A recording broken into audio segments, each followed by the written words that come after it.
પારુલ જી નમસ્તે. સર કેમ છો? મજામાં છું સર. તબિયત પાણી કેમ છે? અત્યારે તો બહુ સરસ છે. સરસ. હવે તમે તો ખિલાડી છો એટલે કઈ प्रॉब्लम જ नहीं થાય. हाँ सर. अच्छा पारुल जी, आप करीब 2 दशक तक पैरा बैडमिंटन में विश्व की पहली वरीयता प्राप्त खिलाड़ी रही है. आज आप करीब करीब अब 2 साल के बाद 50 तक पहुंच जाएगी उम्र आपकी.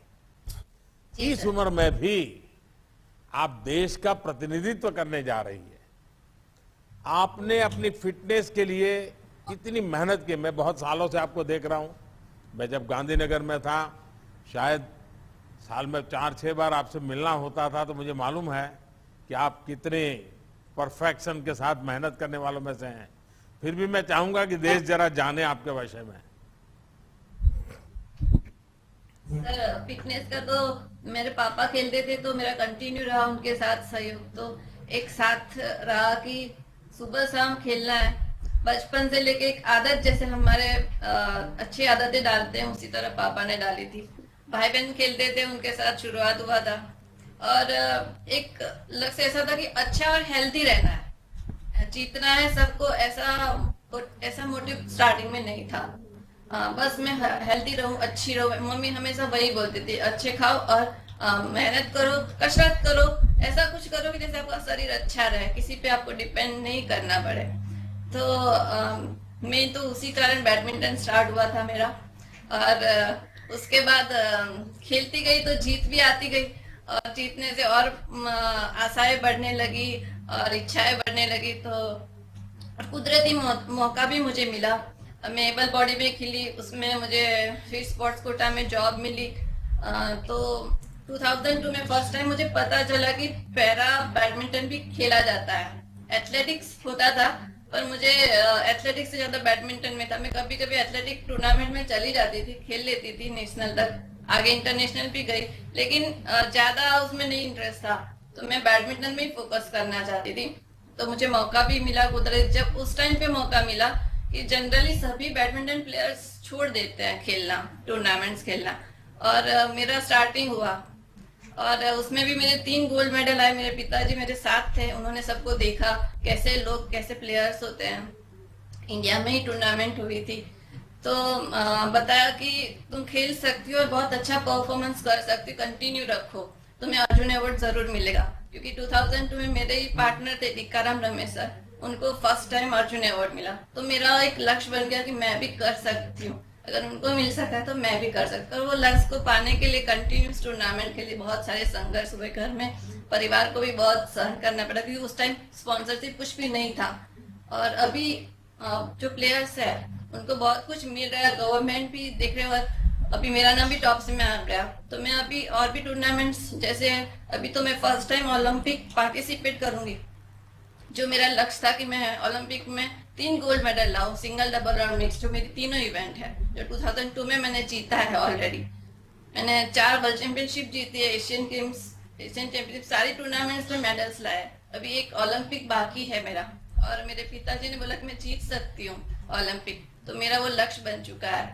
तो मैं यही चाहती हूँ कि मैं उस लक्ष्य को पूरा करूँ, और जब तक पूरा न करूँ तब तक थामूं नहीं. पारुल, मैंने हमेशा आपके भीतर की जो ये जिद है ना, वो ने देखा है. और मैं तो जानता हूं आपके पिताजी भी एक बहुत शानदार खिलाड़ी रहे हैं. और आपके जीवन में, क्योंकि जब भी मैं आपसे मिला हूं, मैंने देखा है कि आपकी यात्रा में आपके पिताजी का बहुत बड़ा रोल रहा है, क्योंकि वो स्वयं खिलाड़ी थे. आपको इन दिनों इतने बड़े लक्ष्य की ओर जा रही हो और संकल्प लेकर के निकल रही हो, तब क्या लगता है? पिताजी के कौन से संदेश फिर से आपको याद आ रहे हैं? सर मेरे स्टार्टिंग 2017 में जब मुझे पता चला कि मुझे ओलंपिक 2019 में सारी 13 इंटरनेशनल टूर्नामेंट जीतनी होगी, खेलना होगा, उसमें मैक्सिमम पॉइंट बनाने होंगे, तभी मैं ओलंपिक में क्वालिफाई हो सकती हूँ. तब मैंने बड़ा फैसला घर में पूछ के लिया कि मैं पोस्ट डिपार्टमेंट की जॉब छोड़ूंगी, क्योंकि पूरा साथ नहीं दे सकती हूँ. पापा ने, सभी लोगों ने मुझे बहुत एंकरेज किया, कोई बात नहीं, जो भी होगा तुम अपने लक्ष्य के लिए कर सकती हो. और उसके बाद हर पल जब भी मैं अपने आप को सोचती थी कि मैं अब नहीं कर सकती, तो मैं मेरे पिताजी से पूछती थी कि क्या मैं कर सकती हूँ, ये चीज मेरे में है कि मैं उसको पा सकूं। हर पल जब हारने की पोजीशन पे आती थी, मैं उनको याद करती थी और मुझे अंदर से इतनी ताकत मिलती थी और दिशा भी मिल जाती थी कि मुझे इस टाइम पे क्या करना चाहिए। मुझे क्या कहा था कि ऐसा कुछ था तब ऐसा किया था, तो मुझे ये करना चाहिए, वो मुझे ऑटोमेटिकली प्रेरणा मिलती है। तो आज की तारीख में भी मैं जब निराश हो जाती हूँ, घर से लोगों से भाई बहन से बात करती हूँ, वही बातें मुझे फिर रिपीट होती है कि मुझे ये करना चाहिए और मैं कर सकती हूँ। आज इतना एज है तो सब बोलते हैं कि तुम्हारा इतना है, अब नहीं कर सकती या कर सकती, सभी पॉजिटिव नेगेटिव पॉइंट्स लोगों से मिलता है। लेकिन जब मैं घर से बात करती हूँ तो मुझे यही बोलते हैं कि तुम्हारा लक्ष्य ये है जो पिता ने बोला है और वो तुम्हें पूरा ही करना है। सो मुझे फिर से अपनी प्रेरणा याद आ जाती है। पारुल, टोक्यो में आपकी पार्टनर पलक है।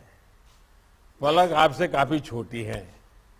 आप उससे कैसे तालमेल बढ़ाती है, क्योंकि आपको भी बहुत एनर्जी लगती है और पलक के पास एनर्जी बहुत है, तो ये जोड़ी कैसे हिट होती है?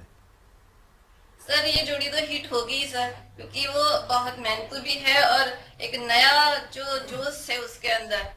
वो मुझे एक SU5 में है सर वो, तो उसकी मतलब स्पीड भी है, छोटी भी है, स्पीड भी है और जीतने की लगन है उसके अंदर।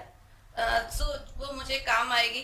और मेरे पास जो अनुभव है वो हम लोग मिलकर एक दूसरे से बातचीत करते हैं और जैसे कंप्यूटर और जो एडवांस टेक्नोलॉजी है उससे साथ रहकर सर के साथ रहते हैं, हम लोग डिस्कशन करते रहते हैं।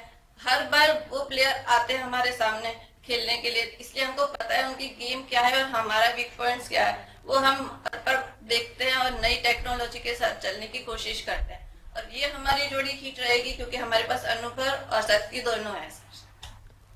पारुल, आपकी गीता बहन भी सामने है मेरे। गीता बहन नमस्ते। केम छो गीता बहन? एकदम मजाમાં, तबियत पानी सारा? एकदम सारा।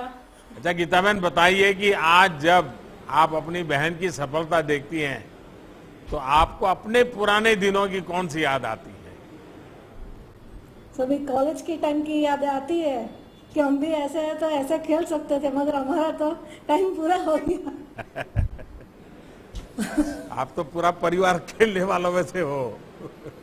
हाँ, मगर मैंने शादी कर ली ना। महेश कहाँ है? महेश? महेश घर पे है, अच्छा। घर में काम पे है। हाँ, चलिए महेश को भी मेरी याद दे देना। पहले तो पारुल के साथ सबके लोग आते थे मिलने के लिए, तो अब तो मैं भी काफी दूर हो गया यहाँ। लेकिन मेरी आपको परिवार के सबको बहुत बहुत शुभकामनाएं हैं।